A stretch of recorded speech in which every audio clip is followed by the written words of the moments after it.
Thank you very much. We'll go now to South China Morning Post. If we can connect to, I think it's a Mary Stuart from South China Morning Post. Hi, can you hear me? Yes, please go ahead. Hi, I'm Dr. Tedros and the team. I have a question about the use of masks because throughout the last 48 hours, we've seen a lot of media reports suggesting that the WHO is considering revision on the advice of the use of masks on the public level. May I check with you guys whether there is any plan undergoing about potential changes to encouraging the public, or at least not dissuading the public from wearing surgical masks publicly?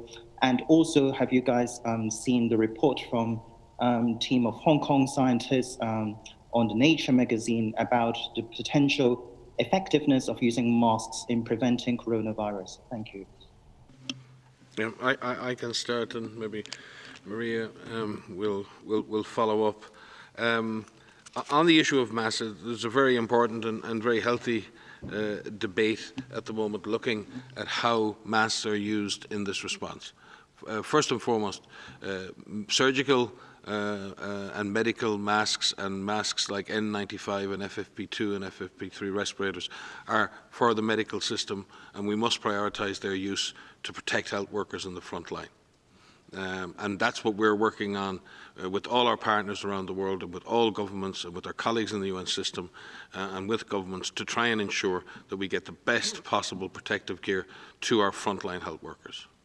With that in mind, WHO already advises the use of medical masks for people who are ill at home, or people who are caring for people who are sick at home.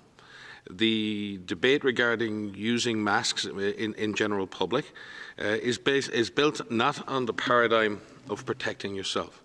The evidence is quite clear that the wearing of a mask in public doesn't necessarily protect you.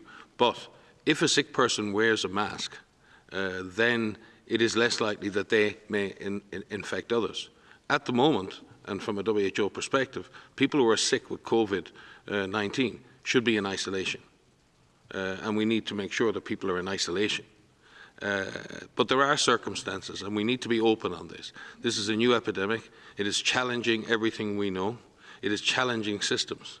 So there are particular contexts, circumstances, in which it may not be possible to do physical distancing, in which people may not have access to all of the services that may be available in other countries. And there may be situations where the wearing of masks may reduce the rate at which infected individuals may infect others. It is not the ideal solution in this sense, but it is it should be considered in the context of the comprehensive strategy to control the disease.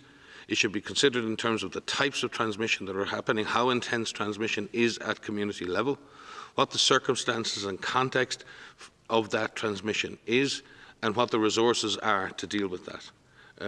And we must preserve medical, surgical and respirator masks for our frontline workers. But the idea of using respiratory coverings or mouth coverings to prevent coughing and sneezing, projecting disease into the environment or towards others, that's a mechanical process, and that in itself is not a bad idea. But that doesn't negate the need for hand washing. It doesn't negate the need for physical distancing. It doesn't negate the need for people to stay at home if there's a stay-at-home order in place. It doesn't negate the need for everyone to protect themselves and try to protect others.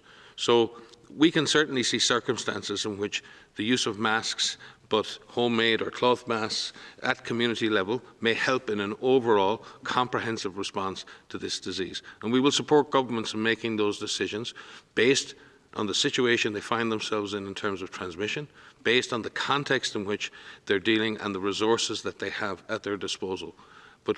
But above all, we must ensure that our frontline health workers are the ones who are most exposed. They're the ones that need the high performance protection in order for them to stay healthy, do their jobs and save lives. There are many articles coming out at the moment on types of transmission and pre-symptomatic transmission. I've seen one recently from, I think, Singapore, where there was an estimation that about 6% of pre-symptomatic people, or 6% of cases, may have been caused by people who are pre-symptomatic. I'm not here to question that. There are many different estimates. But the corollary of that, the opposite of that, is clearly that 94% of infections are caused by people who are symptomatic. So we have to look at what's driving this epidemic. There are always the possibility of asymptomatic transmission. There's always the possibility that we can have some element of airborne transmission. But what we have to look at is what is the main driver of this pandemic. And in this case, we still believe the main driver of this pandemic is symptomatic individuals coughing or sneezing or contaminating surfaces or contaminating other individuals. Breaking that chain means ensuring that infected individuals are diagnosed and isolated, their contacts are traced and tracked and quarantined, and that people are cared for very quickly in the system. Having said all of that, as I said, we're having a very open, very healthy debate. We had a long meeting today with our strategic and technical advisory group on infectious hazards from all over the world. I know our expert group on infection prevention and control has been talking about this very intensely over the last days. We will look at all that evidence. We will read every single paper. We will engage with every single researcher, and we will see what place can be found for this intervention in this overall response. And we will support governments who wish to have a measured approach to the use of masks and who include that as part of a comprehensive strategy to control this disease. Maria. Thank you very much, Dr. Ryan. We will have to conclude here. Maybe DG would have one last word, maybe to thank our guest.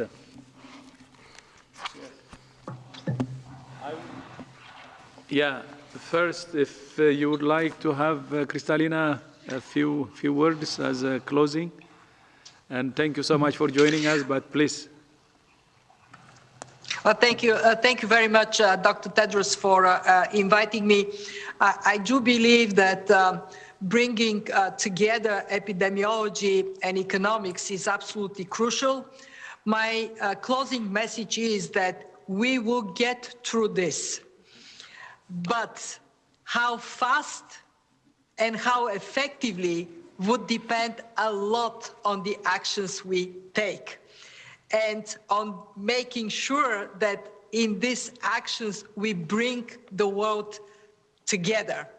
The commitment of my institution, of the IMF, is to play our part. Thank you again very much for all you do. Thank you, my sister. It's because, as we have agreed in our op-ed, both lives and livelihoods matter. And that's why we joined forces today. And thank you so much for this very important cooperation. And we have now our plan together that we need to implement. And we agree on how to handle this pandemic. And not only that, we also agree that together we can defeat this virus. This is a new virus, a new coronavirus, and the first ever coronavirus also to cause a pandemic. There are many unknowns, and we should learn every day. And while learning, the united force is really, really key. So together, as you said, I fully agree, we will overcome this. And thank you so much again for joining, and look forward to working with you very, very closely. Thank you. Thank you very much, Dr. Tedros. Thank you. Thank you, Ms. Georgieva, Dr. Van Kerkhove, and Dr. Ryan. We will have an audio file sent very soon, and transcript as well will be posted tomorrow. We will also send you some of the news from our regional and country offices in their activities against COVID-19. Wish you a very nice weekend.